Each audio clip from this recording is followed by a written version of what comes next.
is a story of faith, hope, perseverance, and help from the city of Phoenix. Stan Bamber shares with us his unique story on how he's come full circle, accepting what life has to offer. Basically, my upbringing in New York was, going to Catholic school, a Catholic religion, Roman Catholic religion.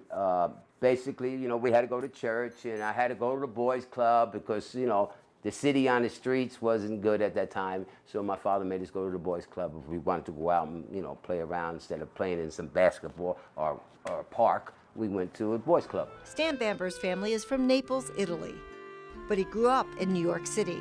His family owned an Italian restaurant, so he was cooking family recipes at a very young age. I knew how to make fettuccine alfredo, everything from scratch. The veal, I cut the veal with fillet it and everything. I used to do it all myself. His uncle made him a deal, and like he says, one he couldn't refuse. About the third, going into the fourth year, I wind up going to the restoration place. And my uncle says, no, I'll pay your salary. You just make sure you teach him how to do this because his aunt's really firmed on this. She wants him to learn how to do cars. And I went to the restoration place and I stayed there for 16 years in the union. I learned quite a bit. While learning the trade, he finished school, got married, and started a family. But drugs got in the way. Yeah, I was a functional addict for years. I worked 2 jobs for years raising my kids because the kids wasn't going without nothing, and they definitely wasn't going homeless or going nowhere that they had to go. No. While visiting his troubled niece in Arizona, he had a health scare, and his life spiraled down very quickly. I had to go to the hospital, and I didn't know this was coming. It just came out of nowhere. It came so hard, I got crippled, that the pain was so intense. So I asked him, I said, can you drive? He said, yeah, I can drive. You take me to the hospital, here's my phone. Anyway, long story short, I lost the car by him taking it and going to Kentucky with it. So I didn't have a damn dime on me, nothing. No phone, no car, no nothing. Until the day after I got out of the hospital that she sees me and she says, Uncle Stan, I don't have a place to live anymore. I said, it's funny, I don't even have a car to live. What are you talking about, Crystal? Never once homeless, he was now on the streets because of circumstances. His drug addiction and his 5-year stint in prison caused strain on family relationships. Although married, he chose not to talk about his wife. Project Haven was a place that basically when I went there, I was so blessed to be there. I had a place I can cook my food. I could take and use my own shower and bathroom. Project Haven taught me how to be very positive, you don't need it, don't buy it.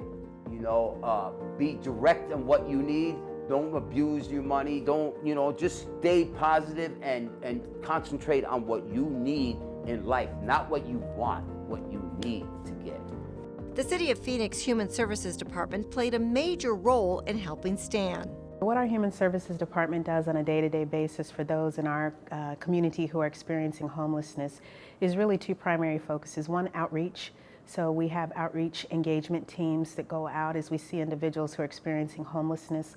Our goal is always to lead with services and to figure out what we can do to move folks from what was causing them to experience the homelessness to getting in some type of services, housing, and eventually with the goal of permanent housing for them. And then services, we contract out with several different service providers that provide shelter services both for women, men, families, and youth.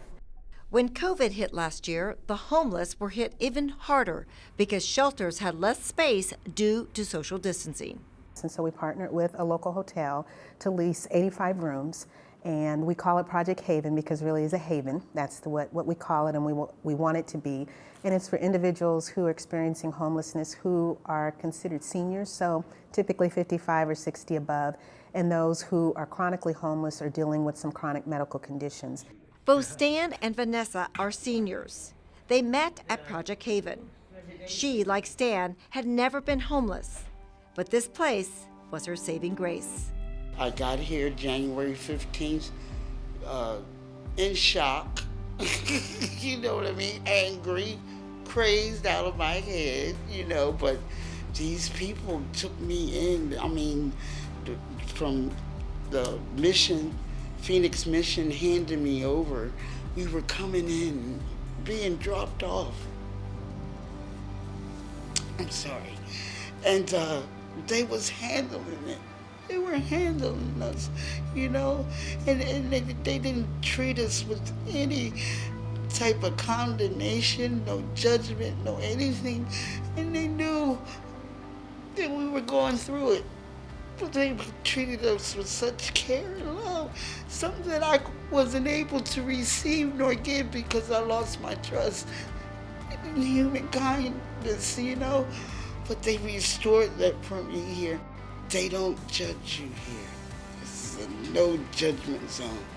And they love you here till you can begin to love yourself again. I want to go back to school to finish my career with doing, I'm a B mechanic. I want to go A mechanic. I got to go to tech school. It's a little hard for me with my Lexia and that, but if I get a laptop and everything and I can see it with my glasses on, I can do this because I want it. I'll do it. Anything I want, if I want it, I can do it. 21 years, now sober, and he starts his day off every day with this mantra. Every day I look at that, and that was given to me on my birthday at Project Haven from one of the other counselors. You know, a new day and a new start, it's beautiful, because you're not promised tomorrow if you're gonna wake up. So I gotta look at it that way. A new day, you know, and then a new start. For more information about the many human services programs provided to those in need, go to Phoenix.gov/human services. For Phoenix TV, I'm Deborah Cedillo Dugan.